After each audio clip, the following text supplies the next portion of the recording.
And good morning, everybody. It's time now for Putnam County Today here on 94.3 WREB. With us, Mark Evans with the Extension Office here in Putnam County. And, you know, real quickly, we're approaching a deadline within about a week here, right? Yes. Normally that deadline's been later, but this year, January 15th, and that deadline is statewide. So if you have family members or whatever in another county that you know have been involved with 4-H, please help everybody spread the word. But January 15th is our deadline to make sure that everybody has signed up for 4-H. And a lot of the other things have deadlines and things haven't changed. One thing that some people may not realize, but we signed the child up first for 4-H, and then if we have animals, we have animal enrollment deadlines. But those deadlines are still the same as they have been in the past. Now, what changed this year to cause the enrollment deadline to be moved up?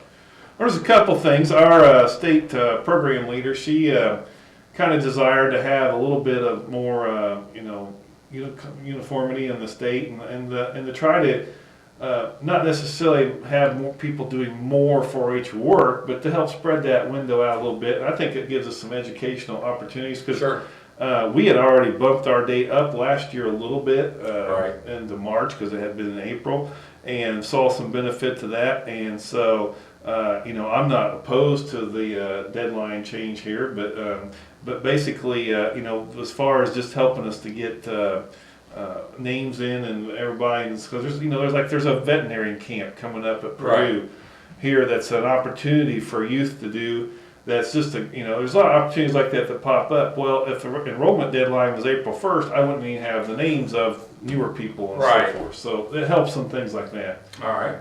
And I guess secondly too, we have a new online enrollment system. That's true. And there needed to be uniformity for the whole state to make that online system work.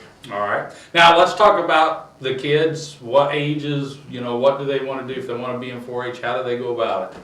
We kind of have two separate things here. Exploring 4-H is just for second graders, and that's there's basically 7 different activities that they can do with Exploring 4-H. And we did add 1 or 2 meetings just to give them some more opportunity since we're getting started so much earlier with that. The regular 4-H is grades 3 through 12, so grades 3 through 12.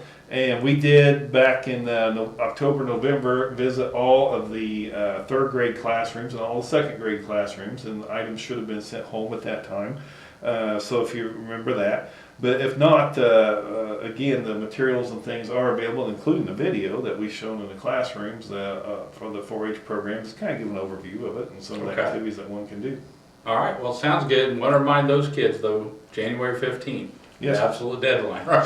January 15th, and there might be an opportunity that we can get somebody in to do some projects and things after that, but we're really shooting to try to make sure everybody gets signed up with January 15th. The online system will shut down on January 15th.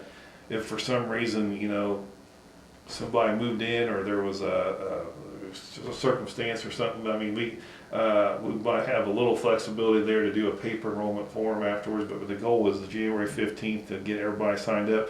And after January 15th too, there will be some projects that we just won't have available to do everything because archery in particular usually fills up, and once things get started, it's kind of hard to go backwards then to do all the there's a safety meeting and things like that, and that needs to be done. So anyway, and then the other thing I might mention, $25 is the fee per child to be in 4-H. So you compare that to a lot of sports things, that's pretty expensive. I'm not going to lie, there would be some additional expenses depending on what you do, but there's a lot of projects you can do for easily, it's not going to cost you more than $5 or $10. Of course, if you do one of those lovely animal projects, which is where one learns a lot of responsibility, especially with these cold temperatures this week. But those can obviously cost a lot more money when you're talking about a beef steer or heifer or something like that. And those are the times that you need mom and dad to dig into the park. It's pretty deep, Yes. So make sure mom and dad kind of you have their support so much. But you don't have to have it. So many people think you got to live on a farm or have an animal be unfortunate. I think we've debunked that myth a lot in the last decade, but quite frankly, I mean, there's the shooting sports are just fabulous. Just we have a lot of life skill things like electricity that is fairly it's not going to kill your time this summer. We have a workshop, folks the REMC folks from Hendricks Power and Park County REMC come in and help us out with that. And basically come and workshop, and you can, they don't do it for you, but Right. they give the youth some guidance, and they literally leave that workshop more or less with that project done. So, And I think, we talk a little bit about, the kids don't have to come to the farm. There's a big movement anymore. People keeping chickens, stuff like that in their backyard in the city. Yeah. And gardening in the city. I mean, I've known a lot of people here in Greencastle that's taken their sod up in their backyard, started planting. There's actually a gardening project, right? yeah, so we have a garden project, floriculture, and had a parent in yesterday that said they'd like for us to have a workshop for gardening, and I actually asked, I met with the master gardeners last night, and Dale Cantwine said he would do a workshop for us, so we're gonna work on getting that scheduled, so that'd be great. One other new thing that we've done recently, it's not a project yet, but we did a workshop during the Christmas break time that I thought was pretty cool.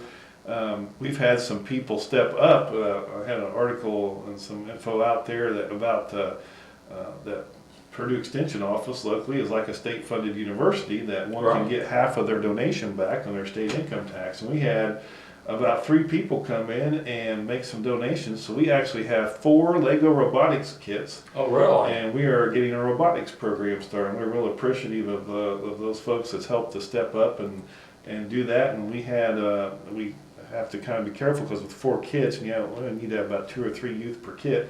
But we've had a lot of interest after that first one. I bet. So, basically we had a full day, and it was just really neat to see those youth. And I mean, you talk about engineering, math, and science. Or STEM, I should say STEM.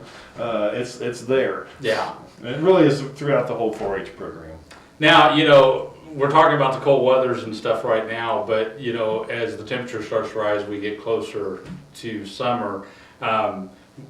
You'll have everything online as far as the deadlines with the animals and the different projects, right? Yes, and all the animal enrollments this year will be online as well, and we're planning on have a couple of laptops set up in the office so if somebody doesn't have internet at home. But we have instructions for enrolling online, and if you don't have internet or just are adverse to internet, and for enrolling your children in 4-H, that can be done on paper. Okay. We like when people do it online, and you can pay online. For a lot of people, that's easier. But Yeah. But if that's a problem for you, you can still do that. Now the animal enrollment we will have to do online. So Okay. we'll try. If you can't get to the library or do that there or something, we'll definitely try to work with everybody to make sure they can get that done. So, but yeah, that's pretty much. It's really not a hard process, but and certainly for those that's been in it. I always like to tell people there's 4-H cultures, there's people that's been in 4-H, their family. Right. Those folks just seem to bam, bam, bam. But if 4-H is something that's new to you, please, call our office or email us or Google Purdue Extension Putnam County, and you'll find us, and we'll try to help you out and get you going. All right. Well, sounds good. Real quickly, what's your website and how can people get a hold of it? It's www.extension.purdue.edu.